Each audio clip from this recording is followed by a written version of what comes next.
and welcome you all to our YouTube channel. Today I am going to take first language Hindi for the students of class 10th. तो चलिए आगे बढ़ते हैं हमारे lesson की ओर, जिसका नाम है राम लक्ष्मण परशुराम संवाद, जो कि एक कविता है और इस कविता को लिखा है तुलसीदास जी ने। तो यहाँ पे उन्मुखीकरण दिया गया है। संस्कृति मानव जाति एवं मानवता का कल्याण चाहती है। तो संस्कृति यानी जो हमारी सभ्यता है, कल्चर है, वो मानव जाति एवं मानवता का जो है कल्याण चाहती है, जिससे मनुष्य का चरित्र उभरता है। जिससे मनुष्य का चरित्र यानी जो कैरेक्टर है उभरता है, प्रकट होता है।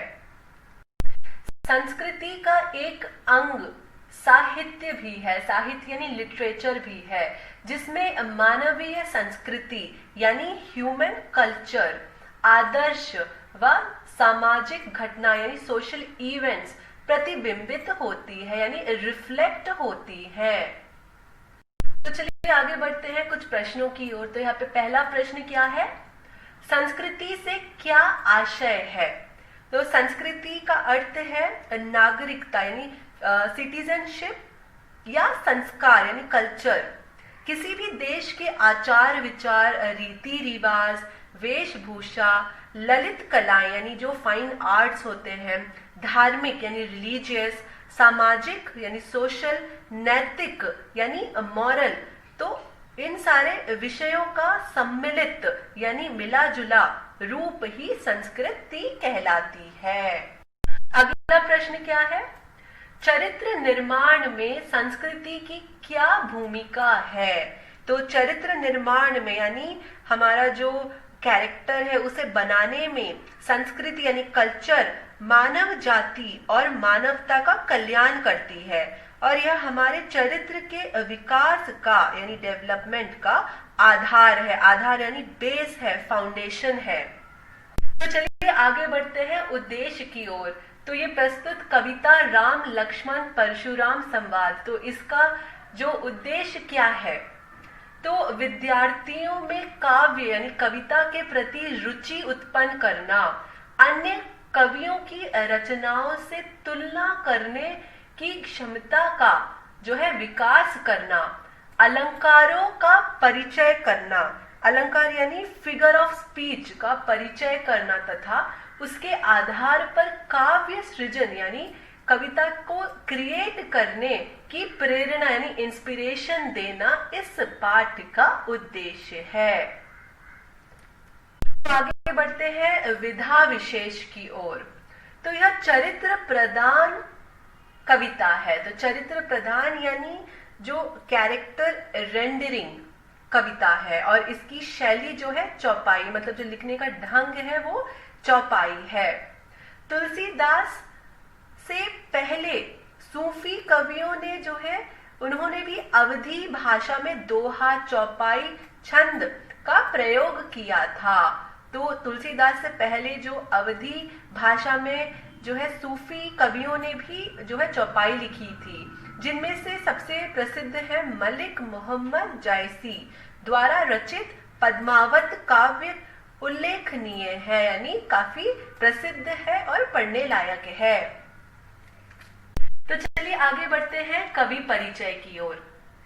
तुलसीदास जी का जन्म उत्तर प्रदेश के बांदा जिले के राजापुर नामक गांव में सन 1532 में हुआ था। राम भक्ति परंपरा में तुलसी अतुलनीय है यानी मैचलेस है। रामचरितमानस काव्य कवि की अनन्य राम भक्ति और उनके सृजनात्मक यानी क्रिएटिव कौशल का मनोरम यानी कैप्टिवेटिंग या मनोहर उदाहरण है। रामचरितमानस के अलावा कवितावली, गीतावली, दोहावली, विनय पत्रिका, बरवय रामायण, पार्वती मंगल, जानकी मंगल, हनुमान बाहुक आदि जो है उनकी प्रसिद्ध प्रमुख रचनाएं हैं। अवधी और ब्रज दोनों भाषाओं पर उनका समान अधिकार था। सन 16 23 में काशी में जो है उनका देहावसान यानी उनकी मृत्यु हुई। अवधी और ब्रज दोनों भाषाओं पर उनका समान अधिकार था। सन 1623 में काशी में जो है उनका देहावसान यानी उनकी मृत्यु हुई। तो चलिए आगे बढ़ते हैं विषय प्रवेश की ओर।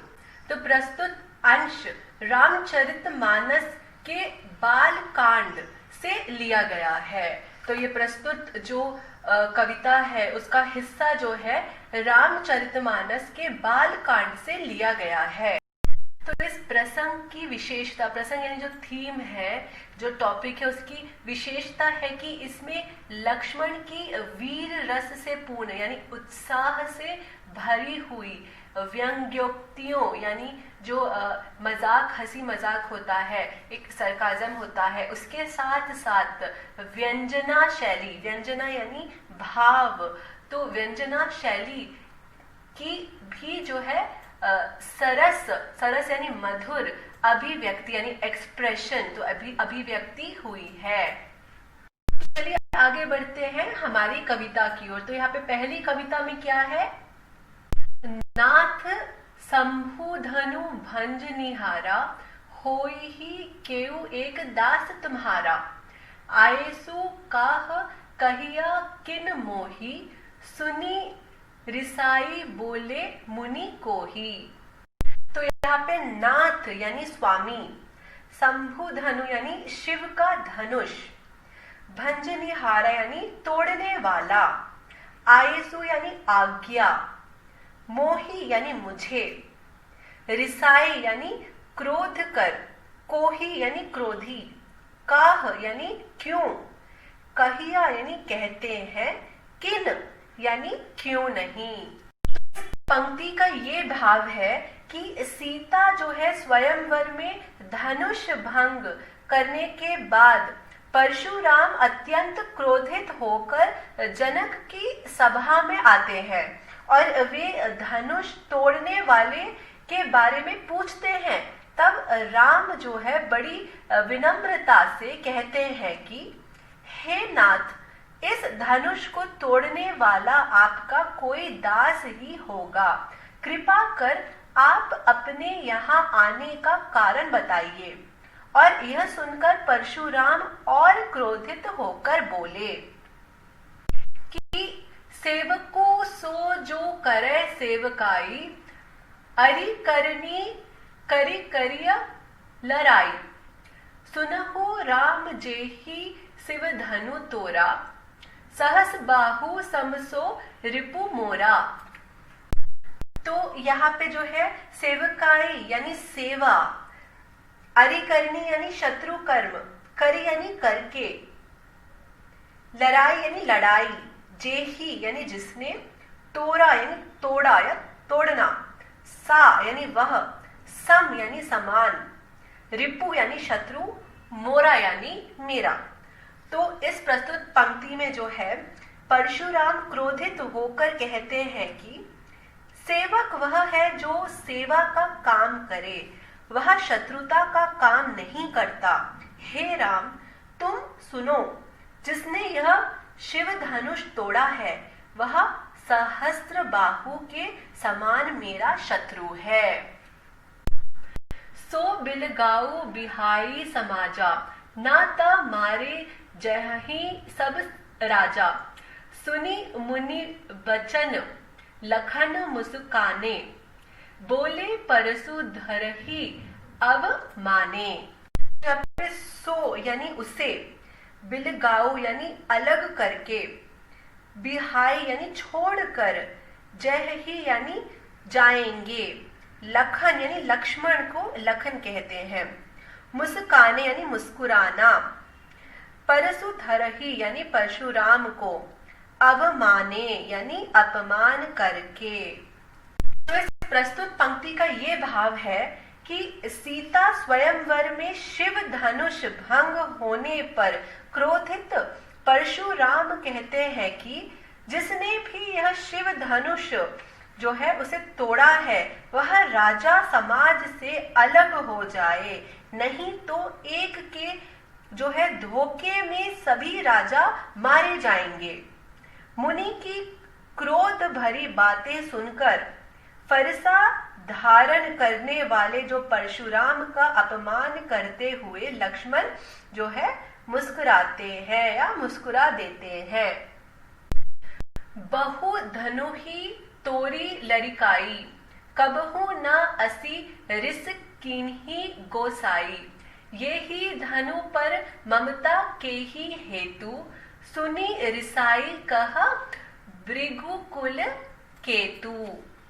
तो यहाँ पे बह यानी बहुत, धनु ही या धनु यानी धनुष, तोरी यानी तोड़े, लरिकाई यानी बचपन या लड़कपन, असी यानी ऐसी, रिस यानी गुस्सा, कीन्ही यानी किया, गोसाई यानी स्वामी, ये ही यानी इस, ममता मतलब स्नेह, के ही यानी किस, हेतु मतलब कारण, भृगु कुल केतु यानी भृगुवंश की जो पताका रूप परशुराम।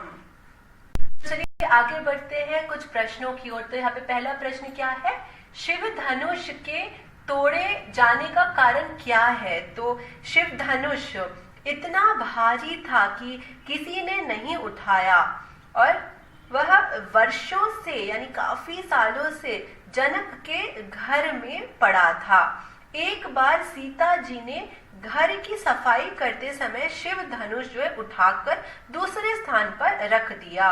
इसलिए राजा जनक ने जब सीता का स्वयंवर किया तो शर्त रखी कि जो व्यक्ति इस धनुष पर जो है प्रत्यंचा चढ़ा देगा यानी इसे उठा सकता है, उसी से सीता का विवाह यानी शादी होगी। अगला प्रश्न क्या है, परशुराम क्यों क्रोधित हुए और आपके विचार में क्या यह उचित है और क्यों। तो शिव जो है परशुराम के गुरु थे, वह शिव धनुष उनके गुरु की निशानी थी और यही कारण था कि धनुष टूटते ही परशुराम क्रोधित हो गए। लेकिन मेरी समझ से जो है उनका यह क्रोध जो है ठीक नहीं था, क्योंकि ईश्वर तो कण कण में है। अतः यानी इसीलिए इन पंक्तियों का संदेश है कि ईश्वर किसी वस्तु में नहीं बल्कि हृदय यानी दिल में निवास करते हैं या दिल में रहते हैं। चलिए आगे बढ़ते हैं अगली पंक्ति की ओर।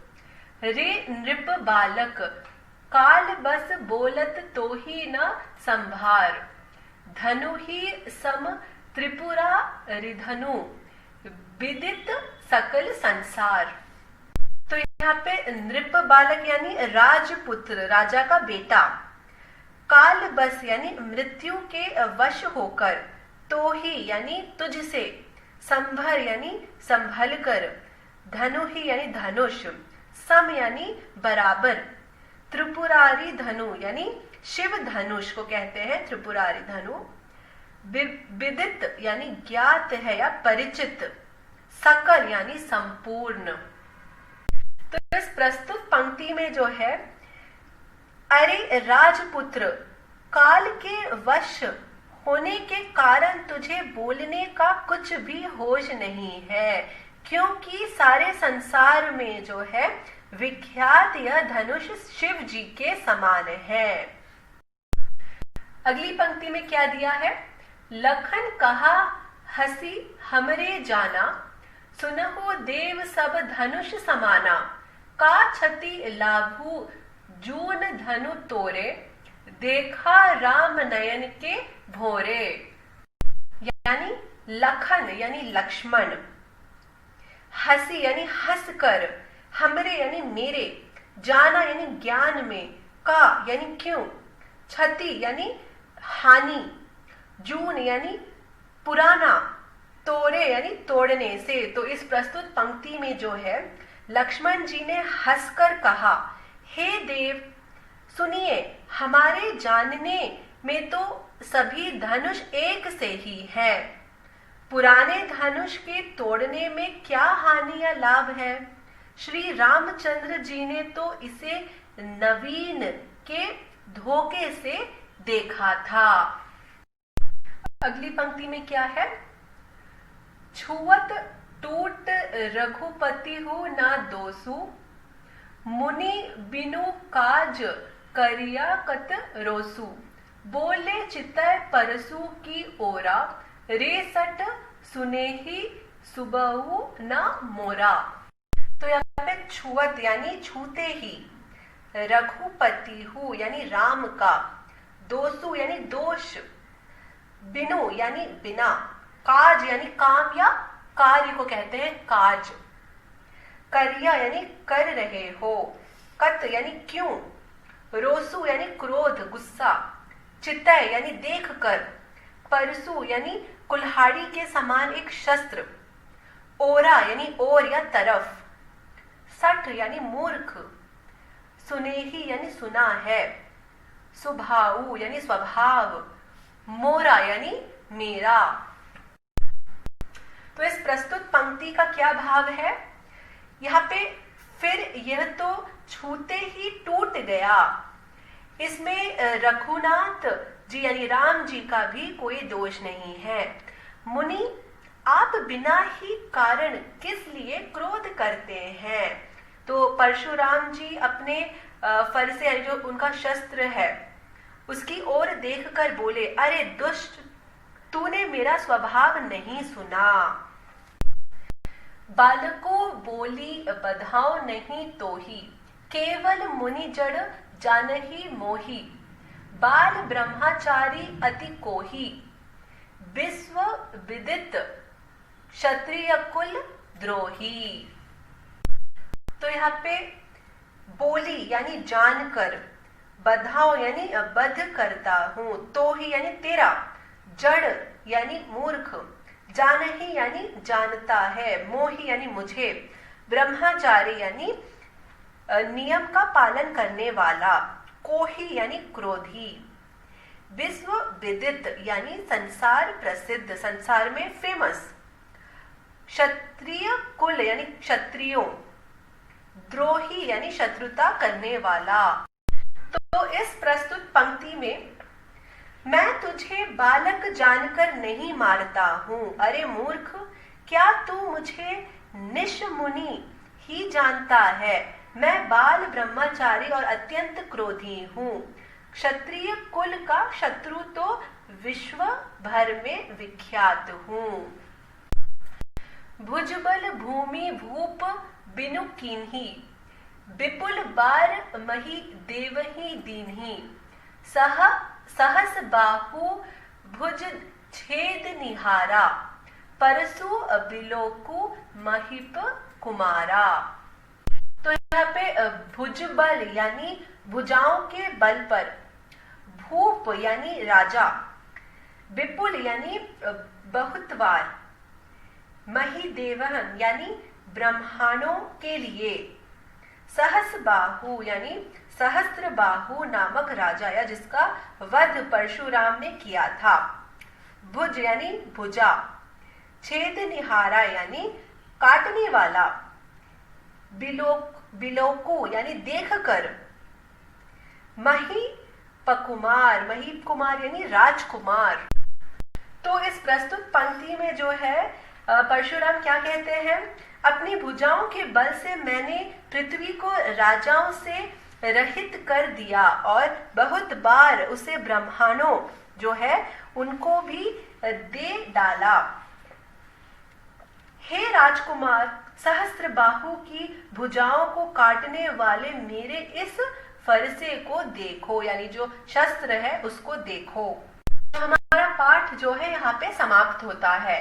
तो इस प्रस्तुत पाठ में जो है सीता का स्वयंवर हो रहा है और सभा के जो मध्य में मेज पर एक टूटा हुआ धनुष रखा है। तो वहाँ सभी लोग बड़े प्रसन्न लग रहे हैं, काफी खुश लग रहे हैं। तभी जो है परशुराम जी का प्रवेश होता है।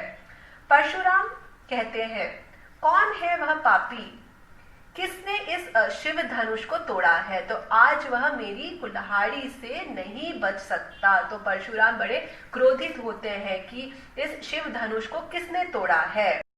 तो यहाँ पे राम जी कहते हैं हे मुनि श्रेष्ठ, यानी जो मुनि है उसमें सबसे श्रेष्ठ, यह धनुष तो आपके किसी दास ने ही तोड़ा होगा, इसलिए जो है आप उसे छोड़े और अपने क्रोध का कारण बताइए।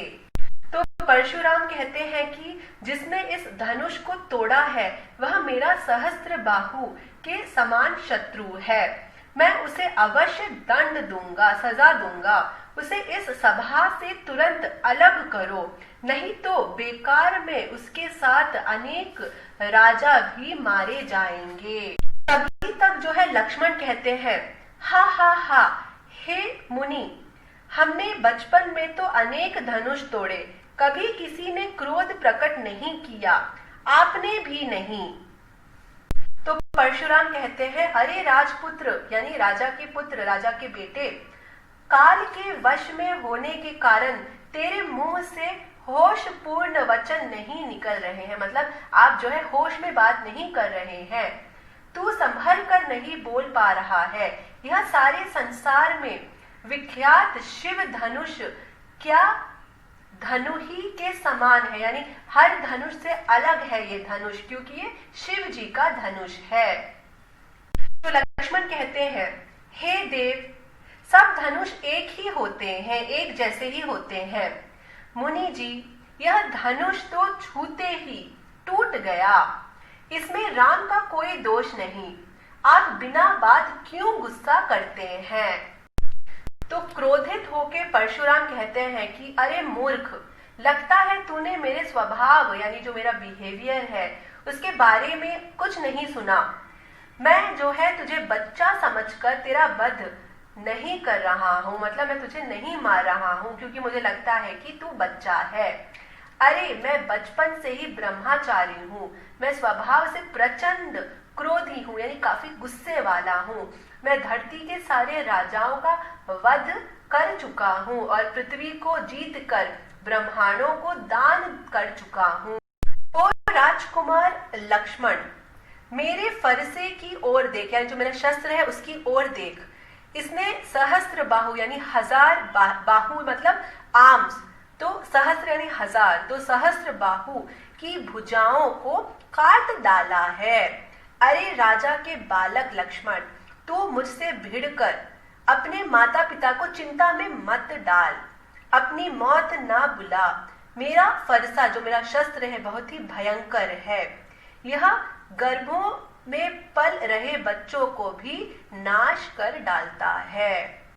तो इससे पता चलता है कि परशुराम जी जो है अत्यंत क्रोधी स्वभाव के, यानी काफी गुस्से के स्वभाव वाले थे।